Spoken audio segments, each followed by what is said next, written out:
Channel के सभी updates पाने के लिए सब्सक्राइब करें और प्रेस करें बेल आइकन।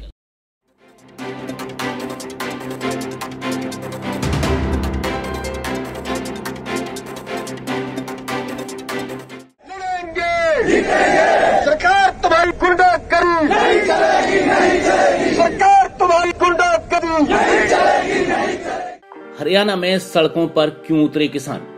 पुलिस ने आखिर क्यों किया लाठीचार्ज? कई लोग हुए जख्मी, राष्ट्रीय राजमार्ग हुआ जाम। किसान बचाओ मंडी बचाओ रैली का किसानों ने दे रखा था अल्टीमेटम। रोक के बाद भड़के किसान संगठन। लाठीचार्ज में कई किसान हुए जख्मी, पथराव में पुलिस वाले भी हुए चोटिल, फायर ब्रिगेड की गाड़ियां भी हुई क्षतिग्रस्त। NH 44 को कई घंटे किसानों ने रखा जाम।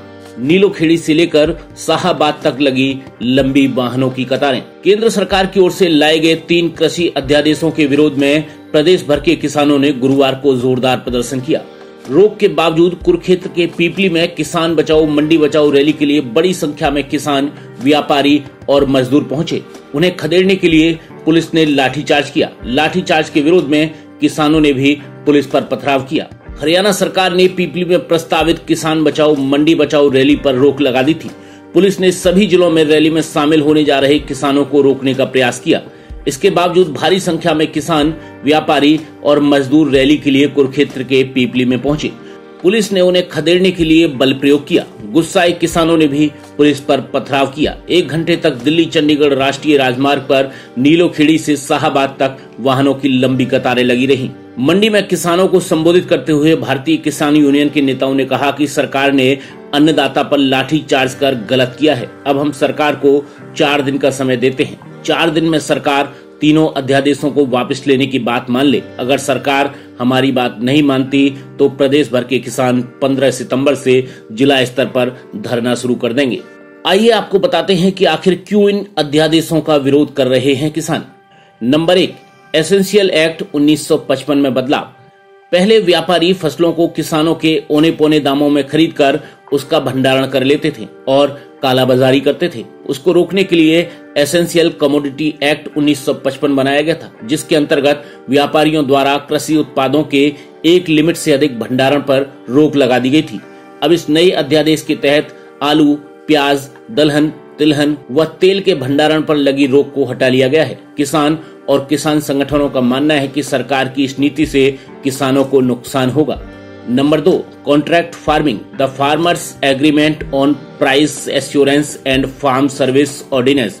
व्यावसायिक खेती के समझौते आज वक्त की आवश्यकता है, विशेषकर छोटे और सीमांत किसानों के लिए जो ऊंचे मूल्य की फसलें उगाना चाहते हैं मगर पैदावार का जोखिम उठाते हैं और घाटा सहते हैं।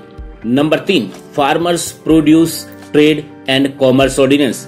केंद्र सरकार ने जून 2020 में farming produce trade and commerce अध्यादेश 2020 को मंजूरी दी थी।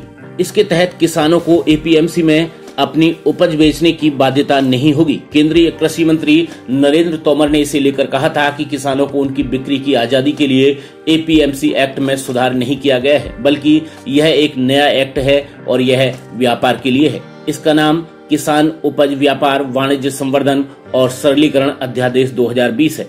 वहीं किसान नेताओं का मानना है कि सरकार के इस फैसले से मंडी व्यवस्था ही समाप्त हो जाएगी। इससे किसानों को नुकसान होगा और कॉरपोरेट और बिचौलियों का फायदा होगा। किसान नेता आगे कहते हैं कि सरकार इन अध्यादेशों के जरिए कृषि उपज विपणन समितियों के एकाधिकार को समाप्त करना चाहती है, लेकिन अगर इन्हें समाप्त किया गया तो व्यापारियों की मनमानी बढ़ेगी, किसानों को उपज की सही कीमत नहीं मिलेगी। ब्रेकिंग न्यूज दिल्ली NCR के लिए ब्यूरो रिपोर्ट।